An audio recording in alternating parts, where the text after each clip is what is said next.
अस्सलामुअलैकुम वरहमतुल्लाह। कैसे हैं जी मोअज़्ज़ज़ सामीन, उम्मीद है जी तमाम लोग खैर वाफियत से होंगे। आज एक अच्छा टॉपिक स्ट्रेस के हवाले से इसको समझने की कोशिश करेंगे। स्ट्रेस को बुनियादी तौर पर समझना इसलिए भी ज़रूरी है कि जानवर का जो अपना एक इम्यून सिस्टम या उसकी एक इंटरनल जो फ़ौज होती है बीमारियों के ख़िलाफ़ लड़ने के लिए जिसको वो इस्तेमाल करता है, उसको ये स्ट्रेस जो है बहुत बुरी तरह मुतासिर कर देती है।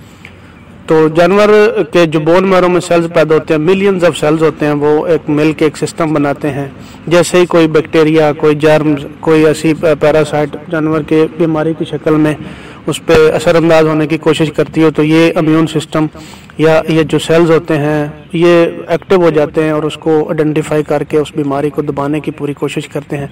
अगर ये स्ट्रॉन्ग होते हैं तो उस पर हावी हो जाते हैं और बीमारी ख़त्म हो जाती है। अदरवाइज़ आपको मेडिकेशन की सूरत में इन सेल्स को या तो बूस्ट करना पड़ता है या और कोई उनके ख़िलाफ़ एंटीबायोटिक्स लगा के उस बैक्टीरिया या उस चीज़ को ख़त्म करना पड़ता है जो बीमारी की शक्ल में असरअंदाज हो रही है।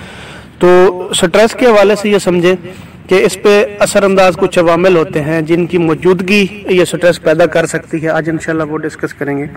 इनमें सबसे पहले है भूख और प्यास का होना।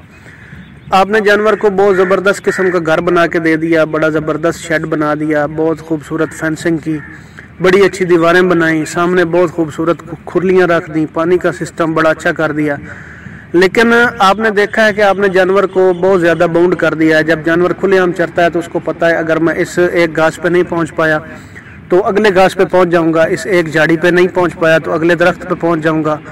तो उसके पास मल्टीपल ऑप्शंस होते हैं, तो वो उनको यूटिलाइज करते हुए कम से कम स्ट्रेस में नहीं जाता। उसको पता होता है मैं एक जगह से दूसरी जगह जाऊँगा तो मेरा जो पेट है वो भर जाएगा, मैं खा लूँगा।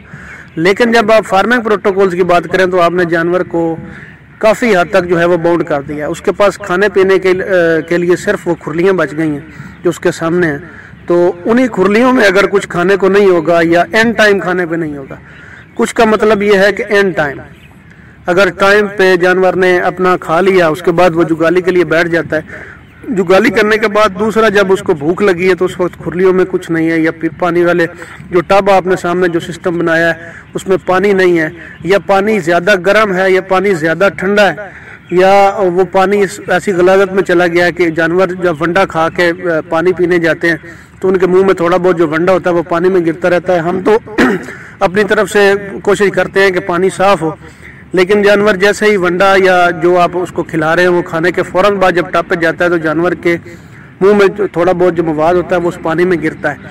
हम समझ रहे होते हैं कि पानी बहुत साफ़ पड़ा है, लेकिन एक जानवर का जब गिरता है तो दूसरा जानवर फिर पूरी कोशिश करता है कि उस टप से वो पानी ना पिए, वो मजबूरी में फिर वहाँ से पीता है। तो ये आप ख्याल रखें कि जानवर की जो खुराक है वो एंड टाइम उसको मुकम्मल दें। इस पर काफ़ी पहले भी बात हो चुकी है कि वो कैसे देनी है और कौन सी देनी है, और पानी का भी खास ख्याल रखें। ये स्ट्रेस पैदा करने वाले अवामिल है। उसके बाद है थकावट। जानवर को आपने उसके जो है कैपेसिटी से ज़्यादा उसको पैदल चलाया है। जब जानवर चराई पे निकलते हैं, चरने के लिए जो चारा जाते हैं, आपको पता है थोड़े बहुत घास फूस ये जड़ी बूटियाँ होती हैं। जड़ी बूटियाँ तो वैसे बड़ी काम की चीज़ हैं, लेकिन अभी स्प्रे वगैरह इतने आ गए हैं कि उनको तलफ करने के हवाले से बड़ा काम होता है, तो वो जानवर को मुयसर नहीं होते और एनर्जी तो बिल्कुल नहीं मिलती। तो चलते वक्त ये चौपाए हैं, इन्होंने 4 पैरों से जोर लगाना है, जिस्म से जोर लगाना है, तो उस वक्त उनको जो रिक्वायर्ड एनर्जी है वो नहीं मिलती। वापसी पे जानवरों को अगर कोई तकलीफ होती है, उनकी हड्डियों में दर्द होता है, तो जानवर उससे भी जो है स्ट्रेस में चला जाता है। तो पूरी कोशिश करें कि जानवर को थकने ना दें, आपका जानवर एक्टिव रहे, उसकी एनर्जी जो है वो फुल रहे। तो इसमें पहली चीज़ है ज़्यादा दूर तक उसको चलाएं नहीं। उसके बाद अगली जो चीज़ जो बुरी तरह जानवर को मुतासिर करती है वो है सर्दी। यूँ समझे कि ये सर्दी का जानवर है ही नहीं। बकरी के हवाले से मैं बात कर रहा हूँ, तो सर्दी इसको ठंडी हवा के सामने इसको मैक्सिमम एक्सपोज करते हैं तो इसको सर्दी लग जाती है। अगर आपने बाहर निकाली हैं बकरियाँ और ऊपर से बारिश हो गई है, ये गीली हो गई हैं, तो ये हाई किस्म की स्ट्रेस में चली जाती हैं। उसके बाद आपने रात को इनको बंद किया है, सर्दियों की रातें हैं, और अंदर आपने जो इनका बनाया हुआ शेड वो नीचे से गीला हो गया, तो या तो ये पूरी रात बैठेंगी ही नहीं, उससे भी जानवर को जो है बड़ी तकलीफ में पूरी रात उसने गुजारनी है। अगर बैठेंगी तो ये जैसे ही थोड़ी बहुत गीली होंगी तो इनको सर्दी लगना शुरू हो जाएगी, तो उससे भी जानवर हाई स्ट्रेस में चला जाता है। इससे भी आपने इनको बचाना है। अगली चीज़ है, जानवर के कुछ ऐसे टाइम पीरियड होते हैं ज़िंदगी के जिनमें जानवर या तो इंतहाई खुश होता है اور یا انتہا کا پریشان ہوتا ہے، تو وہ ٹائم پیریڈ کیا ہے جب جانور خوشی سے جگالی کر رہا ہوتا ہے، یہ بہت بڑا خوشی کا اس کے لیے لمحہ ہوتا ہے، یہ پہلا ہے۔ اور دوسرا، جب جانور بچے کو برتھ دے کے اس کو چاٹ رہا ہوتا ہے نا، یہ جانور کے لیے بہت ہی بڑی خوشی کا لمحہ ہوتا ہے، یہ زندگی کے اس کے بڑے لمحوں میں سے ایک ہے۔ لیکن یہ جو 5 مہینے کا اس نے ٹائم پیریڈ گزارا ہے پریگننسی کا، یہ اس کے لیے ہائی سٹریس کا ایک پیریڈ ہوتا ہے۔ اس دوران جانور تھوڑی تھوڑی چیزوں کی بڑی سٹریس لیتا ہے، جن جانوروں پہ وہ حاوی ہوتا ہے، جن جانوروں کو وہ پہلے مارتا ہے، جیسے ہی وہ پریگننٹ ہوتا ہے جانور امیڈیٹ جب کراس ہوتا ہے تو اس کے بعد وہ ریئلائز کرنا شروع کر دیتا ہے کہ میرے پیٹ کے اندر بچہ ہے، وہ محتاط رہنا شروع کر دیتا ہے، اور پریگننسی اس کو بچے کو وہ ریئلائز کرنا شروع کر دیتا ہے۔ تو اس حوالے سے آپ یہ سمجھیں کہ یہ جو دورانیہ ہے اس کو یا تو باقی جانوروں سے وہ الگ رہے، یہ تو چونکہ ہر بکری کے ساتھ ممکن نہیں ہوتا، تو آخری مہینہ جو ہوتا ہے اس کا، اس دوران کم از کم، اور جب وہ اسپیشلی بچے دے رہا ہو باقی جانوروں سے، اس کو الگ رکھنا جو ہے یہ بہت ضروری ہے۔ پریگننسی کی میں بات کر رہا ہوں، آخری جو اس کا مہینہ ہوتا ہے بچے دینے کا، یہ کوشش کریں کہ اگر آپ الگ رکھ سکیں۔ یہ اس دوران بڑی جو ہے نا سٹریس میں ہوتا ہے، ہائی سٹریس میں چلا جاتا ہے اگر کوئی دوسرا جانور اس پہ حملہ کر دیتا ہے، اور اس دوران کمزور جانور بھی حملہ کرنے کی کوشش کرتے ہیں۔ اگلی چیز ہے خوراک جو ہے، آپ نے اگر فوراً تبدیل کر دی، آج سارا سبز چارہ اور کل سارا اس کو آپ نے خشک چارہ کھلا دیا، تو اس جانور کی باقی تو جو اس کی آہستہ آہستہ آپ کو کہا خوراک چینج کریں۔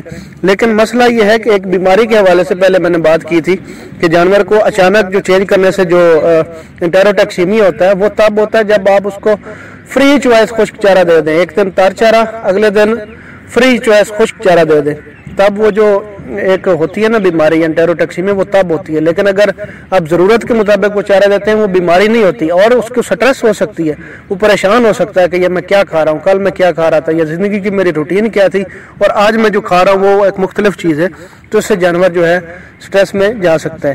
اگلی چیز ہے ماحول کی اچانک سے تبدیلی کر دینا۔ ایک جانور جیکپا باد کی گرمی میں رہ رہا ہے، اس کو آپ اچانک سے دوسرے ہی دن مری کی سردی میں لے آئیں تو وہ جانور اسی وقت سٹریس لینا شروع کر دے گا کہ میں کس ماحول میں آ گیا ہوں۔ یہ ان تمام چیزوں کا آپ خاص طور پہ خیال رکھیں، جانوروں کی انوائرمنٹ اچانک سے چینج نہ کریں۔ اور یہی جو ایک پانی لاگ کا مسئلہ آپ نے دیکھا ہوگا راجن پور کے بکروں کے ساتھ عمومی طور پہ ہوتا ہے، جس نے بھی رکھے وہ کہتا ہے ان کو یہ پانی نہیں برداشت ہوتا۔ تو جتنے بھی ہاضمے کے جو سیلز ہوتے ہیں، جو پانی کو ہضم کرنے والی جو چیزیں ہوتے ہیں، وہ اس میں اثر انداز اس لیے ہوتی ہیں کہ انہوں نے وہاں کی روٹین یا وہاں کے پانی میں جو چیزیں موجود ہیں، جو غذائیت ہے یا جو اس کی بھی چیز ہے نا، وہ یہاں پہ آپ دیکھتے ہیں تو دوسرے علاقے میں وہ نہیں ہوتا وہ پانی، تو اسی وجہ سے ان کو مسائل آتے ہیں۔ پھر ماحول کا ایڈجسٹ کرنا یہ بڑا مشکل ہوتا ہے۔ تو جانوروں کو کوشش کریں آہستہ آہستہ سے، جس بھی ماحول میں لے کے جانا ہے، جس بھی خوراک پہ لے کے جانا ہے آپ لے کے جائیں، ہو سکتا ہے، لیکن اگر ہم اچانک سے کریں گے تو جانور سٹریس میں جائے گا اور آپ کے لیے مسائل کا باعث بن سکتا ہے۔ جزاک اللہ کم الخیر۔